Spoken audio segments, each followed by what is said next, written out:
Así es, arrancamos el séptimo programa de Sin Límite Edición 2025 en este día martes 22 de abril del 2025 con una impronta realmente muy especial, ¿no es cierto? O sea, creo que en todo el mundo entero la muerte del Papa Francisco ha traído no solamente la consternación, sino que es el comentario de todo el mundo, de un Papa que ha sido un verdadero revolucionario. La muerte de Francisco impactó en todos los sectores, un Papa que le dio a la Iglesia una característica muy pero muy especial. Ejercía realmente el poder en la Iglesia, no una Iglesia que venía para colmo con el último papado de Benedicto XVI, que había sido muy particular, con muchos huecos, con un Papa, si se permite la expresión, débil, digamos, nada que ver con este Papa que se supo hacer conocer en el mundo entero, el Papa Francisco, que la recompuso la Iglesia, que la abrió completamente, que recuperó muchísimos cristianos que estaban de alguna manera desairados. Dicen algunos estadistas que el cristianismo hoy en el mundo entero ha superado los 1.500 millones de cristianos, que ha recuperado muchísimo de lo que en algún momento tenía y que desairado por algunas cuestiones de la Iglesia se habían empezado a apartar. Y supo ser el Papa Francisco una persona que cambió absolutamente la forma de ejercer este reinado en la Iglesia Católica y le dio una impronta tan pero tan distinta que acercó a muchísima gente a la Iglesia, con reforma muy profunda, ¿no? Yo recién en el noticiero decía, nada va a ser igual, por más que el perfil de quien venga en la Iglesia, sea el que sea ortodoxo, lo que usted quiera, nada va a ser igual. Hay cosas que van a cambiar y que van a cambiar para siempre, ¿sí? Porque, a ver, es una Iglesia católica que de repente el Papa Francisco le abrió la puerta a los divorciados, ¿sí? Y le dio la comunión a los divorciados. ¿Alguien va a creer que esto va a volver para atrás? Por más ortodoxia que sea a quien elijan hoy, ¿no es cierto?, en el cónclave, no va a cambiar esto. Hay algunas cuestiones que no van a poder volver para atrás. Reitero, se especula que 70 de los cardenales han sido nombrados por el Papa Francisco y que esto puede salir cualquiera papa. La realidad, cuando lo eligieron a Francisco, nadie lo tenía, a Jorge Bergoglio dentro del listado de los candidatos, pero sin embargo se dan características especiales y son situaciones especiales. Lo que va a quedar claro es que la Iglesia Católica ha iniciado un camino con Bergoglio que va a ser muy difícil que pueda volver para atrás. El Papa Francisco le dio esta estructura, la bendición de las parejas del mismo sexo. Y es imposible creer que esto vaya a volverse para atrás. La impronta que tuvo el Papa Francisco con la juventud, el acercamiento que tuvo con la juventud, ¿sí? Donde de repente volvió a traer a toda la juventud a una Iglesia Católica que estaba descreída, golpeada y sin embargo fortificó este tema, ¿sí? La incorporación de las mujeres. Si hay algo que el Papa Francisco logró es la incorporación de las mujeres en el poder de dirección del Vaticano, algo que no era muy aceptado, o sea, la mujer no era vista de esta manera y este cambio lo llevó adelante el Papa Francisco. ¿Alguien cree que esto vuelve para atrás? Imposible. La política con los inmigrantes, la postura que tuvo el Papa Francisco con los inmigrantes, absolutamente de apertura, de exigir, no tuvo ningún pelo en la lengua para decirle al líder político que sea lo que tenía que pasar con este tema, la apertura que tenía que tener. Ha sido un cambio que viene para siempre, la política medioambiental. La Iglesia ha tenido una participación mucho más activa en esto y ha sido casualmente por la imprenta de Francisco, ¿no? El diálogo interreligioso. Yo creo que esto va a ser una de las cuestiones que más se lo va a reconocer a Francisco, el haber dado una apertura con todas las religiones, sin ningún tipo de distinción de esa religión, ¿sí? Donde había logrado generar un mensaje que a pesar de todas las disidencias se puede construir sobre esa disidencia, lograr sacar lo posible de esa disidencia. Y esto había sido aceptado por todos los líderes religiosos del mundo, que aceptaron su convocatoria y que vinieron a juntarse con el Papa Francisco. Lo que dejó en este marco y en este sector creo que ha sido algo muy pero muy importante. En el tema de la pedofilia, algo que ha sido un tabú para la Iglesia, que nunca se animaban a enfrentarlo. Bueno, el Papa Francisco a la pedofilia la enfrentó, pidió perdón con toda la sinceridad de un pastor, pidió perdón como corresponde, pero le puso la cara, no la negó, no miró para el costado, algo que fue fuertemente criticado en la Iglesia durante mucho tiempo. Y lo hizo con toda la valentía, sabiendo que podía tener un costo tremendamente alto y generó dentro de la Iglesia mucha ripidez. ripideces, porque era una iglesia acostumbrada a dejar, a barrer lo sucio bajo la alfombra y dejar pasar. Francisco no permitió esto y puso la cara en este tema. Fue realmente muy duro con este tema, con los escándalos económicos. Claro que tocó intereses acá. El Vaticano era el banco más rico, donde se movían miles de millones, donde había tramas de todo tipo. La realidad es que Francisco abrió los archivos, generó muchísimos enemigos con este tema y no le tuvo nunca miedo a los enemigos. Transformó la economía del Vaticano en una cosa absolutamente transparente, donde era una nebulosa que no se la podía ver, digamos, no se la podía imaginar uno, ¿sí? Bueno, estuvo cerca de esto, el acercamiento de la iglesia con la gente. A los obispos, a los cardenales, verdaderos pastores, ¿sí? Cerca de la gente. Esta debe ser la impronta que le dio esta característica en la Argentina con tantos curas villeros, o sea, cambiar absolutamente la postura de la iglesia, salir a los barrios, ir. Bueno, esto también fue la obra del Papa Francisco, una obra muy importante, por cierto, pero darle un baño de humildad a esto. Había ejemplos donde decía, a ver, cuando Jorge Bergoglio fue a Roma, al sínodo donde termina siendo designado Papa, fue en la clase turista de un avión de Alitalia. Hay una anécdota famosa con Joaquín Morales Solá, donde le preguntó en un viaje, era muy amigo del periodista Joaquín Morales Solá, y le preguntó en un viaje en dónde habían venido parte de los cardenales, habían venido en primera clase y el enojo fue absoluto. Se lo escuchó un poco más a los gritos con el enojo, decir, lo que menos tienen que ir en primera clase son casualmente los que están para servir a la gente y no para servirse a la gente. Él jamás viajó en primera clase a pesar de su investidura. Bueno, esto era el Papa Francisco, que fue absolutamente honesto en su forma de ser como Papa. Trasladó esto a su papado y creo que es lo más importante. La huella más importante que deja es esto. Por eso decimos, la Iglesia nunca más va a ser la misma. Nunca más va a ser este tema, el rechazo al lujo, que se vio reflejado tal vez en su carta póstuma, cómo quiere ser enterrado, de qué manera, cómo van a ser las exequias. Acá está claro, es absolutamente concordante lo que ha sido su vida con lo que ha sido su final, con el legado que dejó al final, ¿sí? Un luchador por la paz. Tal vez acá haya algunos puntos donde muchos le exigían una postura más rígida y más fuerte con algunos temas, como puede ser el terrorismo y como puede ser el tema Ucrania-Rusia. Acá puede ser que había algunos puntos, ¿no es cierto?, de crítica. No vino en la Argentina.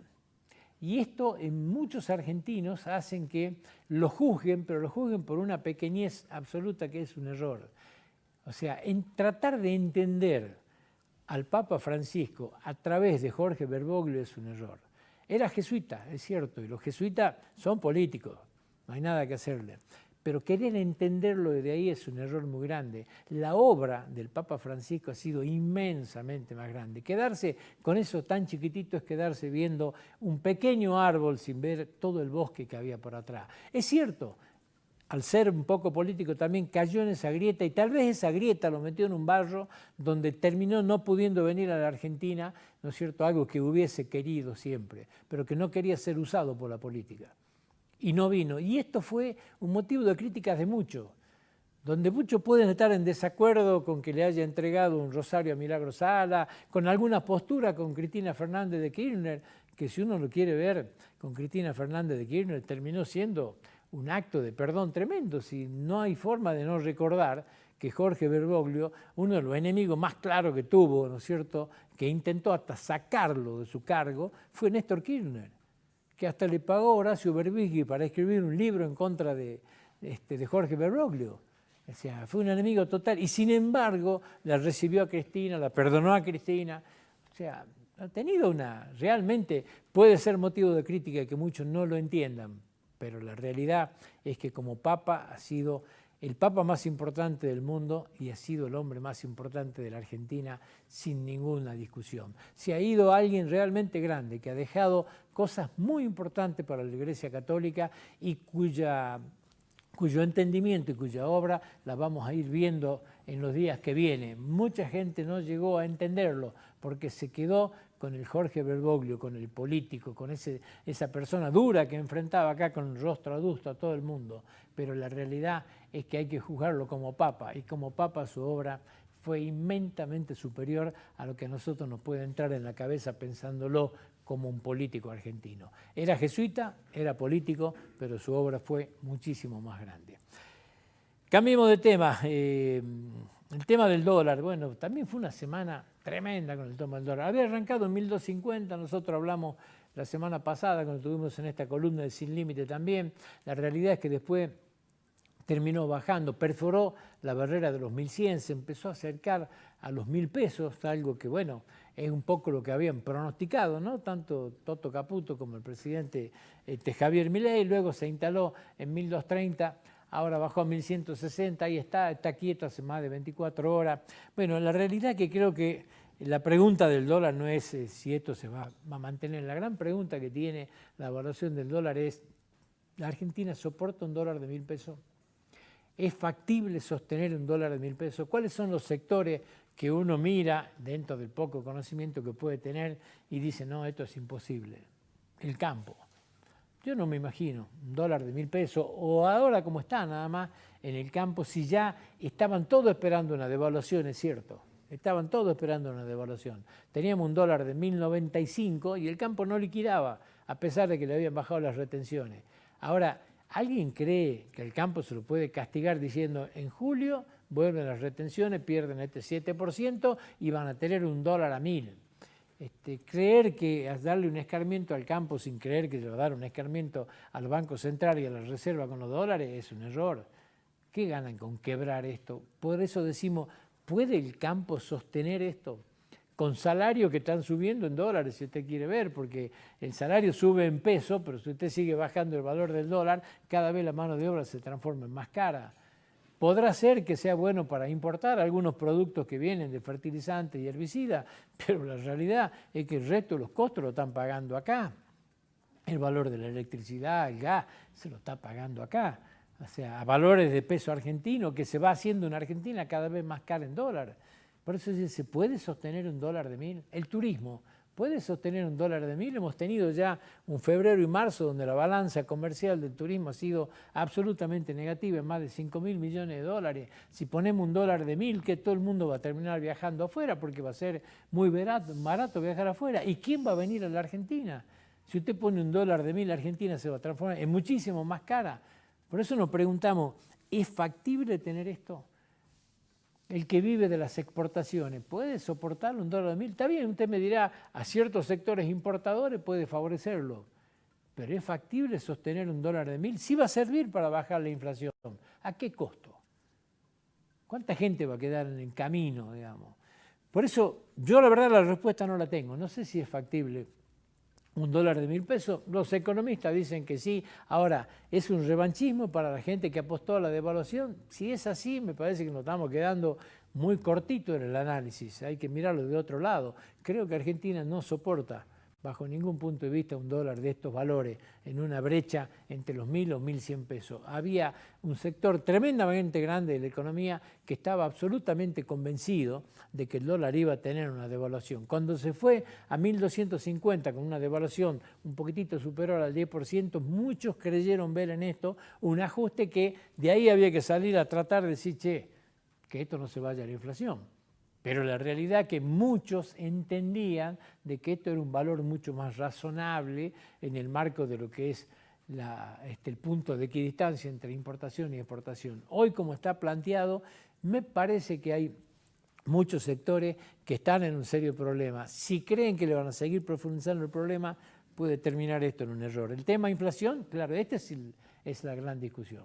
¿Cómo frenar este tema? Porque muchos ya, previo a lo que pasó, ya habían mandado lista con ajuste nuevo, del 9, del 10%, lo dicen los supermercados, lo dicen todo.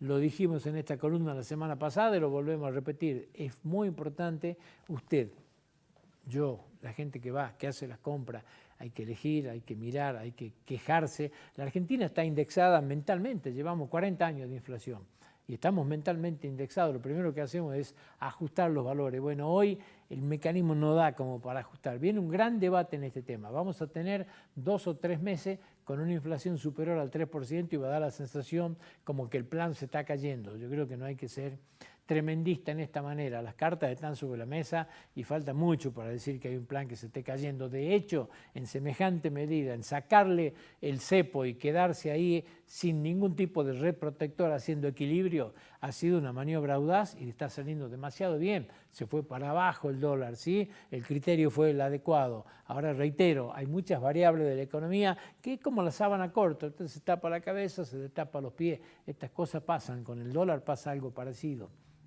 Parece bueno un dólar de 1.000 para quién, para el pequeño inversionista, para usted que quiere hacer un viaje a Brasil. La economía con un dólar de 1.000 da la sensación que no se puede mover y la inflación puede ser que con un dólar de 1.000 ayuda a quedarse quieta, pero ¿a qué costo? Parece que es un costo alto. Pequeño comentario, Facultad de Medicina, se hizo un acto importante durante la semana en el Cabildo, a la primera corte de la diplomatura en Ciencias Médicas, se le entregó los diplomas correspondientes, 35 docentes en medicina tenemos de 100 que iniciaron los cursos, que le dedicaron todos los sábados durante más de 4 meses, ¿sí?, para poder tener esta diplomatura y con usted en nuestra Facultad de Medicina poder ser docente de medicina. Usted puede ser muy buen médico, pero debe ser un docente ahí en una distancia. Bueno, vienen trabajando durante mucho tiempo, con mucho sacrificio, dejando horas de la familia, de descanso, para poder tener esta capacitación con la Universidad Nacional de Córdoba, con docentes de Córdoba. Jujuy se prepara para tener la Facultad de Medicina y es importante tener jujeños que puedan dar clase en esto. Los primeros 35 han egresado durante la semana pasada, el día miércoles le dieron los diplomas correspondientes, es algo importante. Bullrich estuvo en Salta también durante la semana. El 80% de la droga entra por esta frontera, dijo, en la provincia de Salta y nos impactó a todos. Que todos sabemos que es verdad, todos imaginamos que es verdad, pero cuando viene una ministra y le pone un número, nos quedamos un poco azorados, digamos, ¿no? Esto lo dijo en el marco del Plan Güemes de la segunda etapa. Habló de que hay que bajar el narcotráfico y bajar el contrabando en esta zona, declarar una zona especial a la zona de Orán, de Aguas Blancas, para que los jueces puedan tener otro tipo de herramientas para trabajar. También la política debería ser un mea culpa en este tema, ¿no? Porque si bien es cierto, hay 184 vacantes en la justicia federal donde fracasó la política y no logró nombrar ni uno. O sea, los 2 jueces que mandaron fueron de la Corte y fracasaron. Milei no logró nombrar ningún juez. Bueno, podrían haber iniciado, por lo menos dejar la política de lado y lo más necesario, sí, hay 6 cargos de fiscales y jueces federales en la zona del norte salteño que le tienen que poner la cara al narcotráfico, ni más ni menos, y están vacantes. Los jueces están sobrecargados. Bueno, se podría haber priorizado cosas y haber tenido la grandeza de por lo menos decir, muchachos, hagamos una tregua en la política, esto lo designemos, Salta lo necesita, pero bueno, la política muchas veces tiene menos capacidad de lo que uno cree en estas cosas, ¿no? En el diálogo, por sobre todas las cosas, parece ser que cuesta mucho, demasiadas vendetas, demasiadas situaciones de enojo y bueno, ahí dicen que trabajan para la gente y hay veces que da la clara sensación de lo que menos piensan en la gente. Si no, Salta tendría que tener estos 6 magistrados nuevos y no los tiene, lamentablemente, ¿sí? Yo hice un relevamiento chiquitito de la última semana que refuerza un poco lo que Patricia Bullrich decía, ¿no? He visto la cantidad de droga que se secuestró en Salta. Cocaína 325 kilogramos en Cafayate, esto es los últimos 7 días, ¿sí? Cocaína 325 kilogramos en Cafayate, Google va a ver la realidad de lo que le estoy diciendo. 126 kilogramos en Rosario de la Frontera, puesto Los Naranjos, Gendarmería Nacional. El colectivo de la Veló del Norte que llegó a la terminal salteña y los choferes dijeron hay algo raro en el techo porque parecía que lo habían toqueteado. Cuando abrieron 47 kilos de cocaína de máxima pureza, está la foto ahí, ¿no? Todo esto fue, reitero, en la última semana, 325 Cafayate, 126 Rosario de la Frontera, 47 kilos en un colectivo y después un auto que lo quisieron parar para hacerle un control de alcoholemia, corrió, lo persiguieron, terminó chocando 60 kilogramos de marihuana, ¿sí? Que lo encontraron en forma casual de esta manera. Esto fue Salta la última semana, ¿sí? Jujuy también tenemos mucha droga secuestrada, no esta cantidad, ¿sí? Pero también tenemos mucha droga secuestrada. El norte de la República Argentina es el lugar de entrada de la droga, casi le diría en un 100%. Y como decía un amigo mío, cuando uno hace gárgara siempre algo queda. Es difícil creer que siempre algo traga. Es muy difícil creer que entre tanta droga por el norte y no quede nada acá. Tenemos un problema muy serio con la droga en Salta y en Jujuy, ¿sí? Y tenemos que tener políticas muy fuertes en esto. Tal vez en Salta, en la segunda etapa de este plan Güemes, traiga algún tipo de situación, pero la realidad es que tenemos que trabajar en forma conjunta y la droga es un problema muy grande en el norte argentino. Nos vamos a la pausa. Cuando volvamos estamos con invitados hablando de política.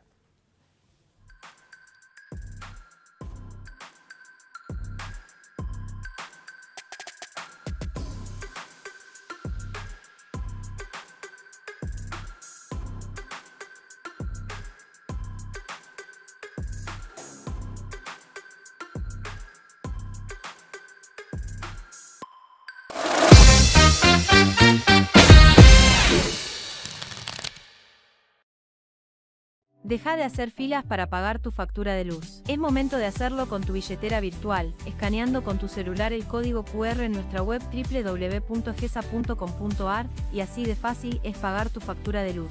Egesa, energía que nos transforma. Consejo Profesional de Ciencias Económicas de Jujuy. Somos una institución profesional intermedia, comprometida con el desarrollo económico, social y sustentable de nuestra provincia.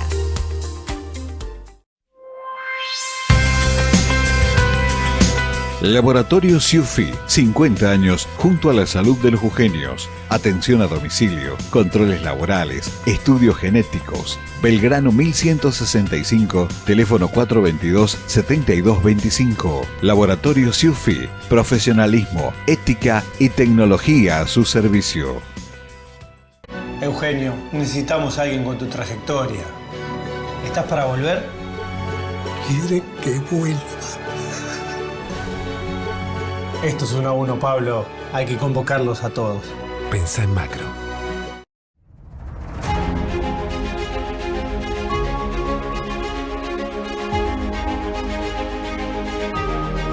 Afianzado en el consenso. El Consejo Deliberante sanciona las ordenanzas que le brindan al Ejecutivo Municipal las herramientas para mantener a nuestra ciudad en constante transformación.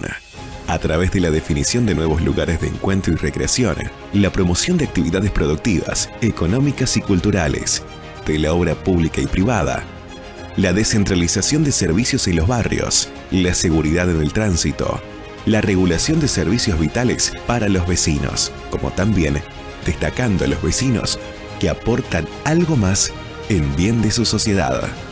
Consejo Deliberante de San Salvador de Jujuy.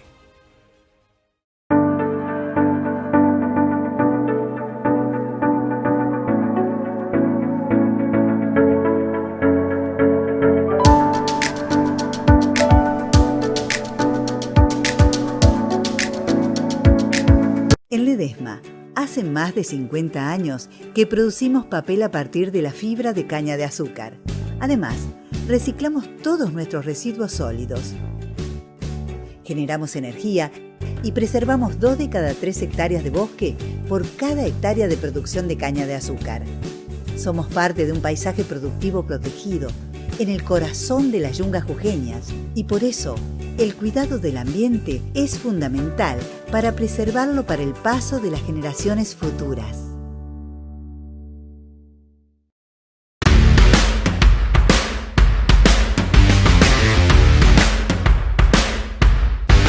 En Alto Comedero trabajamos en importantes obras. La avenida Pachamama y Chicarelli en ADEP ya forman parte de la renovación de la trama vial y seguimos avanzando, con pavimentaciones en avenida Yuto,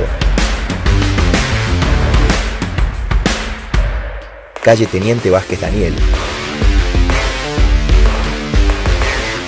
repavimentación en avenida Teniente Farías. Se está construyendo el polideportivo de barrio Calcina y nuevas caminerías en el pasaje Caraunco. Instalamos nueva iluminación en avenida Snopek y estamos incorporando semáforos en las avenidas Fray Sargenti y Pachamama. Ya está en funcionamiento el centro de castraciones del Hogar San Roque y estamos trabajando en la construcción de un nuevo centro modelo de zoonosis para el barrio. Alto Comedero también se transforma. Municipalidad de San Salvador de Jujuy. En Jujuy la salud está más cerca. Este año invertimos más de 5.300 millones de pesos en mejorar hospitales y acercar la atención médica en donde más se necesita. En Tilcara abrimos un nuevo centro de rehabilitación, porque nadie debería viajar lejos para recibir tratamiento. Construimos nuevos puestos en Uquía y Normenta, porque la salud no puede estar lejos de quienes la necesitan. Sumamos 8 ambulancias nuevas y un móvil logístico para llegar más rápido a cada emergencia. Ahora podemos hacer diagnósticos en el momento, en cualquier lugar. Alta complejidad cerca de todos. En el Hospital Pablo Soria, instalamos un angiógrafo de última generación para tratar infartos sin derivaciones ni esperas. Pedir un turno es más fácil. Mandás un WhatsApp y listo. Ya funciona en Alto Comedero, Palpalá, Perico y San Pedro. Muy pronto, en más hospitales. La salud pública está más cerca que nunca. Gobierno de Jujuy, cerca de la gente. Estás viendo Sin Límites por Canal 4.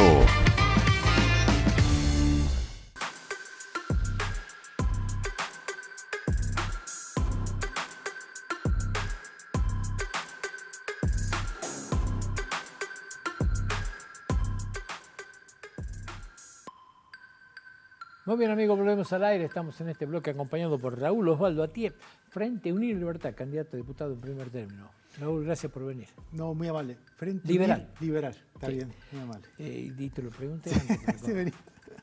Primero contame, ¿quién es Raúl Osvaldo Atié? Porque si hay algo que he notado en esta elección es muchísima gente nueva. Lo que la gente viene reclamando, gente nueva en la política, he notado muchísima gente nueva. Contanos Sí. un poquitito. Coincido con vos, creo que es una elección de gente nueva. Bueno, Raúl Atié es un contador de una familia, soy el tercero de 4 hermanos, un matrimonio que durante toda su vida trabajó acá en Jujuy, por ahí nos conocen por otro ámbito que es el tema de la fábrica de living. Tuve la suerte de integrar el Consejo de Ciencia Económica, siempre comprometido con esto de la función social. El por qué en política, qué buena pregunta era esa. Mira, te lo voy a contar a nivel personal. Hace un tiempo tuve una charla con mis hijas y la pregunta fue, más que pregunta, el cuestionamiento de mis hijos fue, ¿qué país que nos están dejando, ¿no? O sea, de tu generación. 54% de pobres, chicos que salen del secundario sin saber interpretar un texto, sin poder resolver un problema matemático básico, la dirigencia política totalmente decadente. Y no tenía respuesta. Por ahí sentí un poco de vergüenza y uno se ataja y dice, bueno, pero hija, yo no lo elegí. Y no es excusa, porque cuando uno no elige, eligen otros. Y le digo, bueno, pero yo no soy político. Y tampoco es excusa. Yo creo que para cambiar una realidad, en su momento lo planteó un presidente que tenemos hoy y dijo, bueno, me voy a embarrar, me voy a meter a este juego que sé que es complicado, que sé que se trata de recursos, que sé que te trata de tener sellos partidarios, que hay toda una complejidad que no es para cualquiera. Y por sobre todas las cosas entendí que ser un dirigente tiene muchos sacrificios aparejados. Lo aprendí en este tiempo, o sea, es quitarle el tiempo a la familia, quitarle el tiempo a sus emprendimientos, por convicción, seguramente, pero sí implica mucho sacrificio. Cuando vos decís esto, ¿ustedes se referencian con Javier Milei? Nos referenciamos con Javier Milei, pero esto es muy importante aclararlo. El liberalismo como tal, como lo entendemos dentro del espacio, somos un movimiento que sigue ideas. O sea que, si bien Javier Milei es nuestro referente en la Argentina y hoy se ha transformado en un referente a nivel internacional, el liberalismo es preexistente a Javier Milei. O sea, entendemos que somos más seguidores de ideas que de personas. Y eso nos identifica. Y también nos diferencia de otros espacios que se dicen liberales, porque por ahí pareciera que se cuelgan de una figura a la vieja usanza política, como en otra época era el kirchnerismo, bueno, nos colgamos de Cristina porque queremos robar un voto ahí, y todos somos cristinistas, todos somos kirchneristas, y bueno, roban. Nosotros no creemos en ese sentido. O sea, sí es un referente, pero no nos colgamos del nombre de nadie. ¿Cuáles son las bases de lo que llevan como propuesta? Mira, el planteo es básico. Nosotros entendemos que el Estado, porque a ver, dentro del liberalismo también hay muchísimas corrientes, nosotros creemos que estamos en una corriente, le voy a decir un poco más intermedia, no creemos en la desaparición del Estado como tal, no somos anarcocapitalistas, sino que más que nada el movimiento está definido por un movimiento que entiende que el Estado tiene que garantizar algunos servicios básicos como seguridad, salud, justicia. En ese sentido, entendemos que es necesario hacer un Estado más eficiente, un Estado que no ahogue la parte privada y permita desarrollarse. Hay grandes discusiones que hay que dar de esto del ahogo. Últimamente hemos presenciado que si bien hubo un achicamiento, una liberalización de la presión de parte del Estado Nacional, no ha sucedido lo mismo con las provincias y los municipios. Es que más, te diría que han ido en contramano. O sea, que aumenten tasas, que aumenten las tasas, que aumenten las alícuotas de los impuestos, que se persiga más al comerciante. Yo creo que en una economía liberal tenemos que entender que todo se debe manejar con incentivos. ¿Pero tiene que estar el Estado para controlar? Sí, pero la mayoría, porque entendemos que todo debe generarse y lo genera el sector privado. Y el Estado está para generar las condiciones para que todos nos veamos beneficiados de esto, ¿no? ¿Qué es lo que más reclama la gente? Porque me imagino que están teniendo una campaña con contacto con la gente. Mira, me ha tocado, como diputado, candidato a diputado provincial, te toca recorrer la provincia de norte a sur, de este a oeste, y la verdad que las necesidades son infinitas. Estoy convencido que esto no es solo responsabilidad de un Estado, ni nacional, ni provincial, ni municipal. Creo que es transversal a todos los estados. Pero las necesidades son infinitas. Esto me marca un poquito de que, en la línea de que puedo decir que no estamos bien, porque yo veo y noto las necesidades, me los han transmitido, pero a nivel nacional creo que vamos en el camino correcto. Esas necesidades las estamos traduciendo en propuestas. Nosotros entendemos que el legislador, no importa si es del Consejo Deliberante, si es como en la legislatura, principalmente tiene que escuchar necesidades. Nosotros por ahí no conocemos las realidades de toda la provincia, porque por ahí a mí me toca vivir en Capital y desconozco lo que pasa en La Quiaca, en Palmasola, en Yuto, y son realidades totalmente distintas. Como te puedo plantear, muchos me plantean el tema salud, que es un tema provincial, porque esto es muy importante. Esta es una elección provincial la que tenemos ahora, el 11 de mayo. Entonces decía, mire, tenemos que atacar el tema seguridad, salud y educación principalmente. Cuéntenme qué les pasa, porque no soy yo el que trae las respuestas. Primero necesito las necesidades para poder diagramar una respuesta. Muchos me plantearon, traté mucho con profesores, personal de seguridad, y en el tema de salud me planteaban el funcionamiento del Instituto de Seguro de Jujuy. No puedo decir que no está funcionando, pero lo que sí me plantearon era esto de cómo funciona, de que ellos sienten de que están pagando, porque se lo descuentan, por un servicio que no está acorde a las necesidades, no cubre esas necesidades, los coseguros, los importes que están pagando. Entonces ahí nomás me pasó, pensé, yo digo, bueno, el problema son los médicos, dije. Y fui a hablar con los médicos y me dice, Raúl, escúchame, es la obra social que peor paga, o sea, en cantidad, y la que peor paga en tiempo. O sea, ¿cómo quieren que nosotros sigamos teniendo una atención?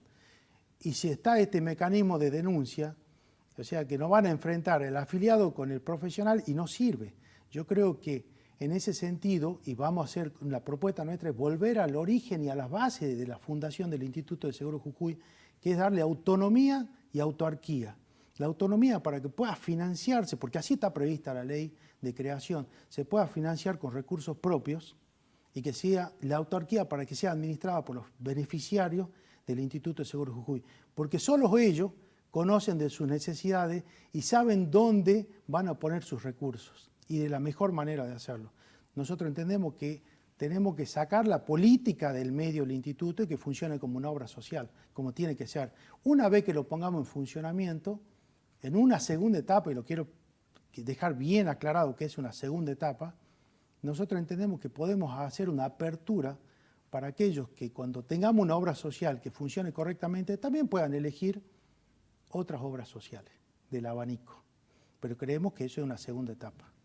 Sí, lo que pasa es que en algún momento se hizo esa apertura y los sueldos más altos se terminaron, por ejemplo, los sueldos de la justicia se terminaron yendo a prepagas, ¿no? Y quedaron en el Instituto de Seguro los sueldos más bajos también, ¿no? Mira, yo creo que en función de lo que estuvimos haciendo el análisis de ingresos, entendemos que el 4% lo aportan los afiliados y el 6% lo aporta la provincia, que es el principal pagador de sueldo. Y después tenemos lo que hacen aportes voluntarios, que están... En el análisis que hicimos, debería alcanzar para tener una obra social bien. Lo que pasa es que en el medio tenemos muchos años, no le vamos a echar culpa a este gobierno, ha sido muchos años de desmanejo. Yo creo que acá han tratado de hacer funcionar el instituto, pero todavía queda, muchos plantean de que está muy inflado administrativamente. Entonces ahí también tenemos recursos que en vez de ir al beneficiario terminan en la burocracia. Eso también es una cuestión de analizarlo. Yo creo que si lo administraran los beneficiarios, hoy funciona un sistema de vocalía, está previsto, lo voy a expresar mejor. Existe un sistema de vocalía que creemos que no funciona. Entonces, en ese sentido... Porque están representados los pasivos y están representados los activos. O sea, hay una vocalía, pero no está funcionando. ¿Por qué? Porque claramente hoy tenemos una obra social que no estaría funcionando. En materia de seguridad, ¿qué encontraste? Mirá, el tema de la seguridad, una gran discusión en el espacio, porque tenemos gente de todos espectros. No te olvides que esto es un frente, no es un partido, es un frente, donde han confluido distintas fuerzas. La gran discusión si era una cuestión de cantidad o de calidad en el tema de las fuerzas, de la seguridad pública. Muchos decían hay que sacar más policía a la calle, yo era más de la línea de que hay que mejorar la calidad de lo que se ofrece. ¿Por qué lo planteo en esos términos? El personal de seguridad hoy está mal pago, pero no es el principal problema. Falta capacitación, falta profesionalización. Nosotros queremos desde ese punto, imagínate que si bien tienen un plus, se siguen pagando el uniforme ellos, quieren hacer práctica de tiro, tienen que pagarse el cartucho, ¿entendés? Las unidades móviles con las que se van de un lado a otro, tienen que asistir a alguien, es deficiente, o sea, hay muchas unidades que no tienen el mantenimiento necesario. Visitar una comisaría, yo he visitado muchísimas comisarías, la verdad que el estado en el que se encuentran esas comisarías es deplorable. Hay que sacarse el sombrero por el personal de seguridad que trabaja en esas condiciones. Y después le pedimos que respondan a la vocación. Por eso nosotros entendemos que la cuestión salarial en todo el ámbito estatal va en segundo plano. No es que es menos importante, porque si no estaríamos diciendo que es un revanchismo. Dan mal servicio porque se les paga mal. Los profesores enseñan mal porque se les paga mal. Y no pasa por ahí. Sí es verdad que somos liberales, y entendemos que todos trabajamos por un incentivo. O sea, necesitamos trabajar por un sueldo que nos permita desarrollarnos dignamente, pero no es el último.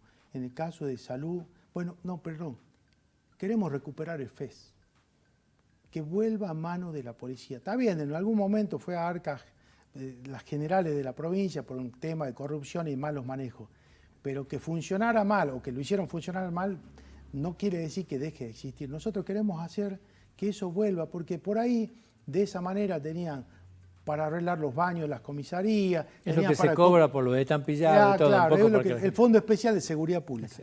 Es lo que se cobra por el estampillado. Entonces, desde la comisaría decía, bueno, arreglemos el baño, compremos un escritorio, arreglemos la silla.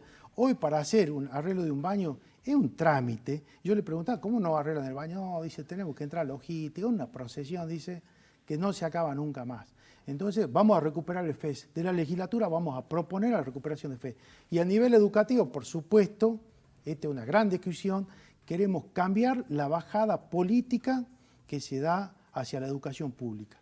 Hoy, lo que se le está exigiendo a los profesores, bajen contenidos y bajen exigencias. Eso no puede suceder. O sea, no porque necesitemos de que la estadística nos dé bien, y despachemos a los alumnos del secundario, como decía yo, sin conocimientos básicos, porque la vida, y esto quiero cerrar con el tema educativo, no da concesiones. Si vos sacás a la calle chicos que no están preparados ni para trabajar, ni para estudiar, la vida no le da concesiones, la universidad no da concesiones, fracasan, se ven frustrados y vuelven a las casas de los padres. O sea, termina siendo un problema de la sociedad. O sea, que crees en la meritocracia, digamos. Yo creo, no sé si tanto en la meritocracia, yo creo que la educación, mira, la escuela pública tiene que volver a las bases, tiene que aprender a educar y tiene que dejar de ser una guardería, ¿está bien? No, con el solo hecho de que los chicos no estén en la calle y que estén adentro del aula no alcanza. Eso tiene que cambiar, ese paradigma a donde nos han empujado tiene que cambiar. Los chicos tienen que ir a aprender contenidos, eso es importantísimo. Raúl, te agradezco mucho la visita. No, te agradezco a vos por el espacio. Ha sido un gusto. Igualmente. Nosotros nos vamos a la pausa. Cuando volvamos vamos a estar con el doctor Omar Gutiérrez.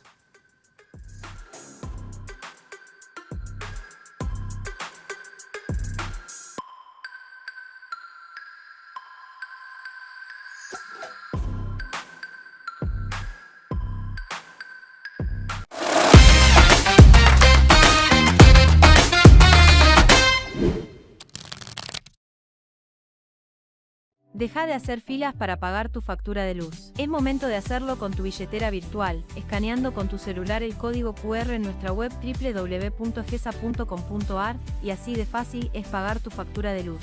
Egesa, energía que nos transforma.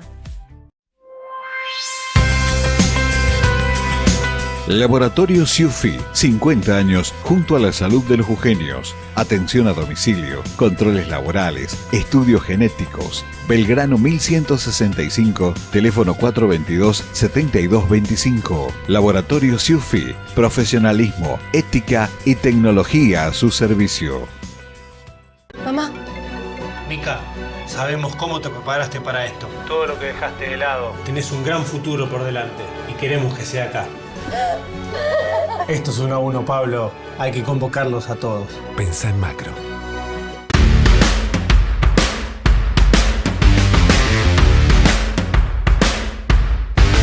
En Alto Comedero trabajamos en importantes obras. La avenida Pachamama y Chicarelli en ADEP ya forman parte de la renovación de la trama vial y seguimos avanzando. Con pavimentaciones en avenida Yuto,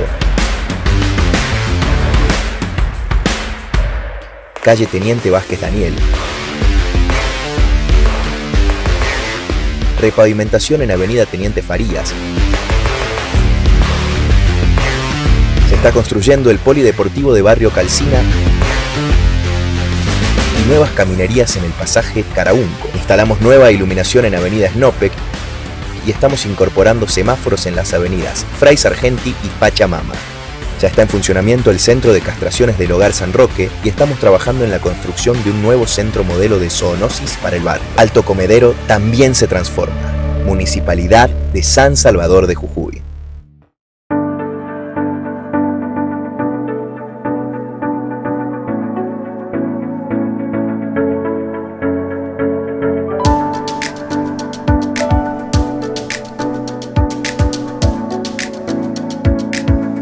Consejo Profesional de Ciencias Económicas de Jujuy. Somos una institución profesional intermedia comprometida con el desarrollo económico, social y sustentable de nuestra provincia. En Jujuy, la educación está más cerca. Trabajamos para que cada estudiante tenga oportunidades reales y los recursos que necesita para aprender.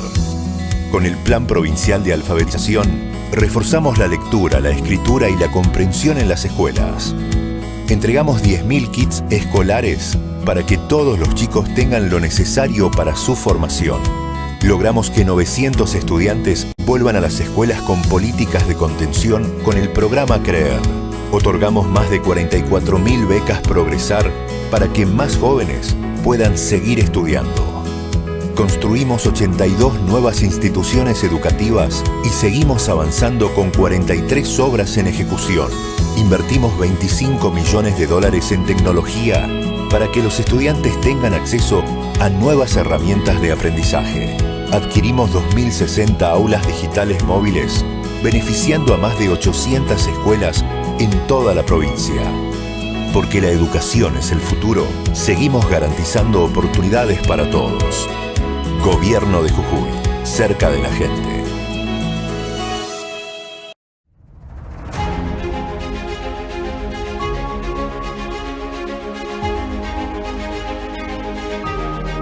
Afianzado en el consenso.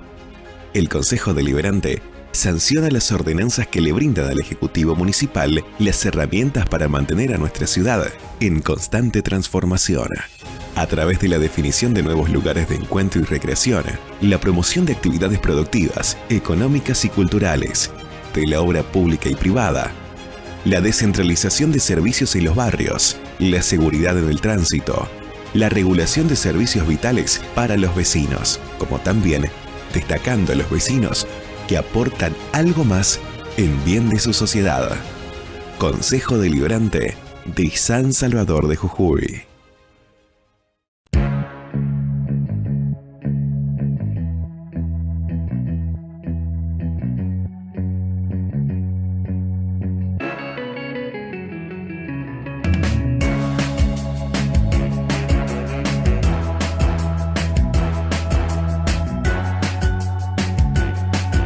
Ledesma, 110 años de momentos compartidos. Estás viendo Sin Límites por Canal 4.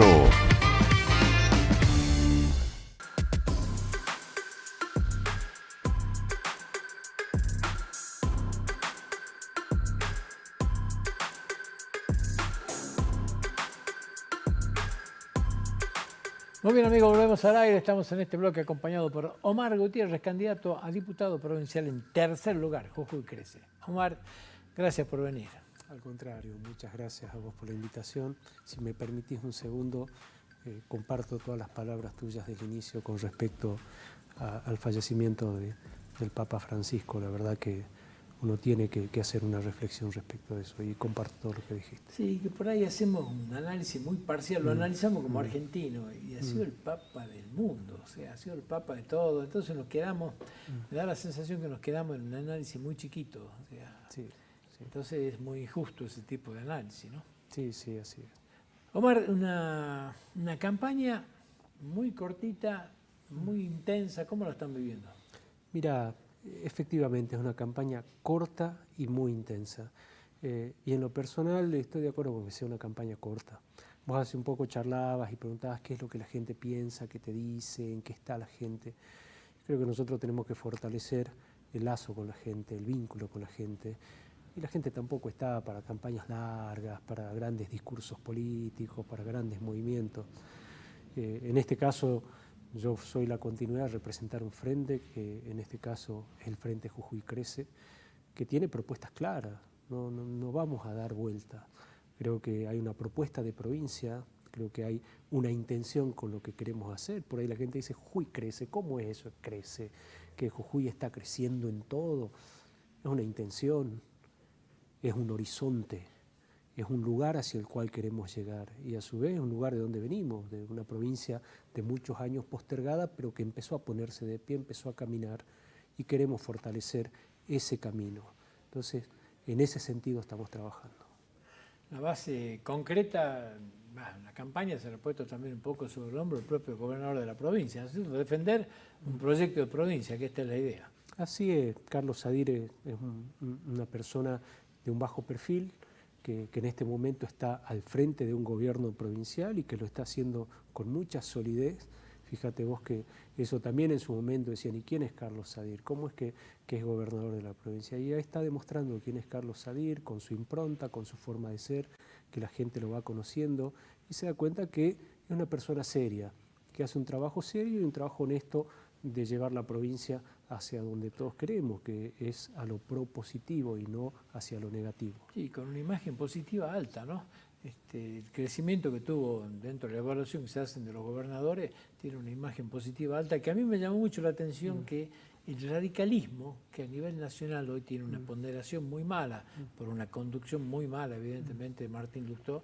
Sin embargo, 4 gobernadores del radicalismo están entre los 9 principales, digamos, en la consideración de la gente, ¿no? O sea, gestionando es mucho más de lo que puede representar el partido, digamos, ¿no? Sí, creo que el debate a nivel nacional respecto de la Unión Cívica Radical como espacio político también necesita una revisión y creo que aquellas provincias en las cuales está fortalecido el radicalismo también tienen que aportar y sumar para esa mirada. ¿Cuáles son los ejes fundamentales que están llevando, Omar, en el diálogo con la gente? Mira, nosotros apostamos por un lado a la continuidad de políticas de desarrollo y de crecimiento que tienen que ver con el orden, tiene que ver con la administración y el equilibrio fiscal que toda la gente más o menos ya conoce, que tratar de hacer equilibrar las cuentas que tenemos, pero con conciencia social, atendiendo aquellas cosas que el Estado debe atender sin dejar a la gente desprotegida, porque no podemos reducir el funcionamiento del Estado a una cuestión matemática, no podemos pensar simplemente en cerrar cuentas y excluir a la gente. El gobierno de Carlos Sadir fue equilibrando sus cuentas, logrando salir del déficit en su momento, este gobierno, y tratando de mantener un equilibrio, pero sin descuidar a los estudiantes con el boleto estudiantil, por ejemplo, o a las personas que requieren los medicamentos y que tienen discapacidad, o a tantos otros grupos sociales que por ahí son vulnerables y que requieren la presencia del Estado. Eso sumado a atender aquellas cosas para las cuales el Estado debe estar. Los grandes ejes de siempre, la seguridad, la educación, la generación de empleo genuino. No todo podemos ser empleados del Estado. Tenemos que empezar a salir de esa mirada que ha habido durante décadas, que la única salvación es el empleo público. Hay que generar empleo privado, y para generar empleo privado necesitas desarrollo. Y para generar desarrollo necesitas emprendimiento y fortalecimiento. Jujuy en una época era solamente Jujuy y el tabaco. Décadas atrás era la minería, Jujuy capital de la minería, y después todo eso fue cambiando, se cerró Acero Zapla, la provincia pasó a ser inviable en muchos sentidos con los conflictos sociales. Ya las bases están dadas, la paz social está, eso ya es algo que hemos conseguido y no vamos a ir para atrás, pero tenemos que hacer otras cosas. Hoy el turismo se reactivó en la provincia, es una opción turística, puede tener sus altibajos. Por supuesto que sí. Esto que vos contabas del dólar, de la competitividad con respecto a toda la gente que se va a Brasil, claro que nos impacta a la provincia de Jujuy. Pero tenemos las bases. Tenemos un aeropuerto que permite el ingreso, la entrada de vuelos que antes no teníamos. Ya tenemos vuelos internacionales como la conexión a Paraguay. Se está trabajando muy fuerte en el corredor bioceánico de Capricornio, para unir el Océano Pacífico con el Atlántico. Eso va a generar un tránsito inmenso por la provincia. Ahora, depende de nosotros. ¿Qué vamos a hacer cuando esto pase, cuando esté habilitado, por ejemplo, este paso del corredor bioceánico? ¿Lo vamos a aprovechar los jujeños? ¿O vamos a dejar que los aprovechen los de los otros países, las otras provincias? Para eso necesitas un gobierno activo, necesitas un gobierno que proponga y un gobierno que sepa gestionar, que es lo que vos hacías referencia hace un rato de algunas provincias. Hubo algunos conceptos que en el gobierno nacional prácticamente han desaparecido. La vivienda social, por ejemplo, no está en el marco del gobierno. La obra pública desapareció, no hay en proyecto del gobierno, el arreglo de ninguna ruta no está. Va a depender de lo que hagan provincias. Jujuy ha tratado de implementar en el tema vivienda a través de políticas nuevas, digamos, ¿no? De entendimiento público-privado, de otra manera de gestionar, que es lo que están tratando de integrar, y después se han empezado a pavimentar las rutas provinciales con presupuestos que ha aprobado la legislatura, de más de 20.000 millones de pesos el año pasado. ¿Cómo ves esto? ¿Qué puede pasar de cara al futuro? Yo creo que Jujuy tiene que seguir por ese camino y tienen que seguir apareciendo ideas nuevas. La gente espera renovación, no solamente renovación de personas, de gente. Yo vengo ahora con una propuesta de una lista y de un frente que propone caras que no tienen todo ese tiempo atrás en la política, y venimos con la idea de sostener una renovación. Pero no son solamente las personas, no son las caras, tienen que ser las ideas, tienen que ser las propuestas.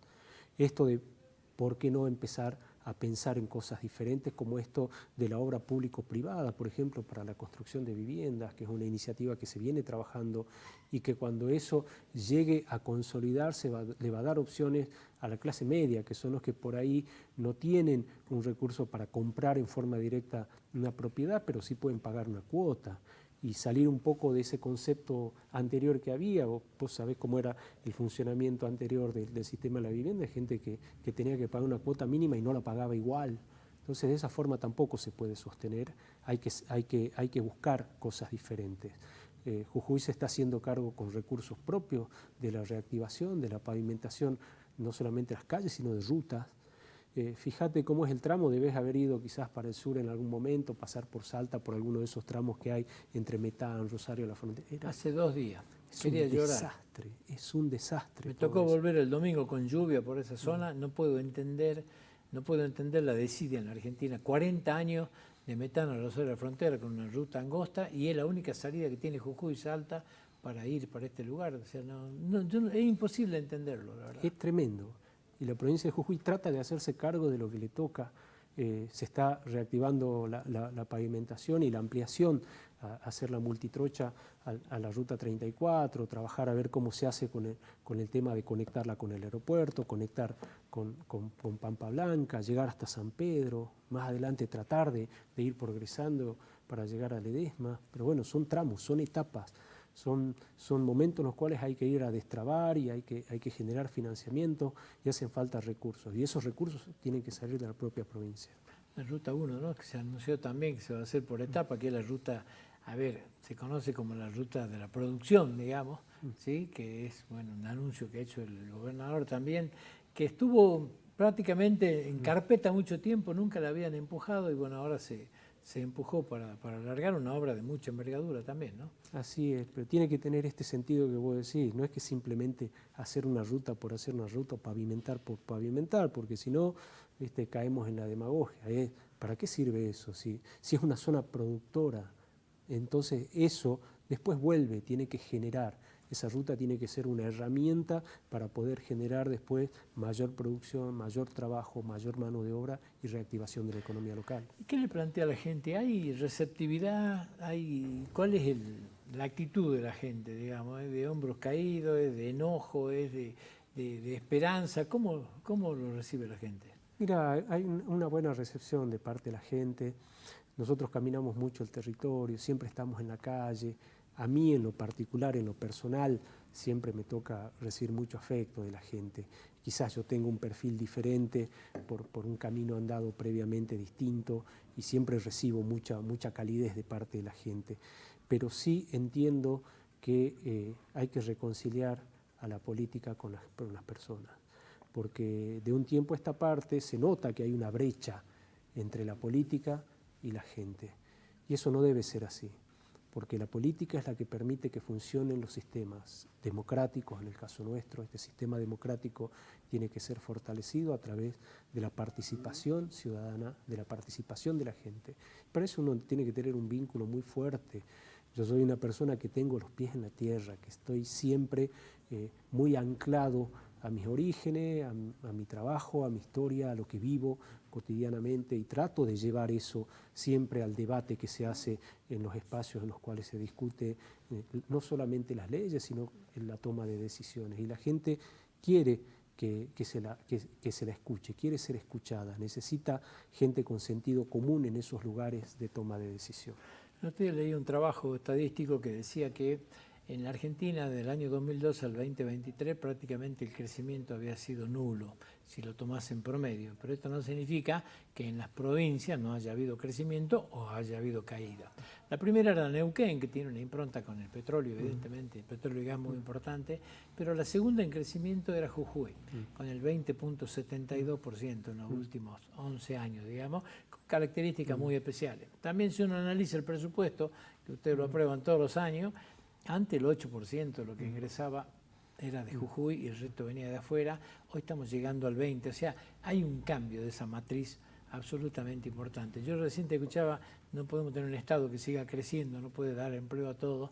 Y es la gran pelea, ¿no es cierto? O sea, qué parte se trata de incentivar al sector privado para que crezca, pero claro, va en detrimento la sábana es chiquitita, digamos, y el sector público va. Y hay un fino equilibrio que Sadir lo ha llevado bien como ministro, lo viene llevando bien ahora, pero que es un equilibrio difícil, ¿no? Sí, totalmente. Es un equilibrio complicado, complejo, y Carlos Sadir viene justamente de ser ministro de Hacienda y de tener un conocimiento bien amplio del manejo de las cuentas y de las finanzas de la provincia, y estar involucrado también en el financiamiento de todos los proyectos que se han llevado adelante y que hoy son algo concreto y que se está haciendo. Así que tenemos que apoyar esa gestión para que eso pueda continuar.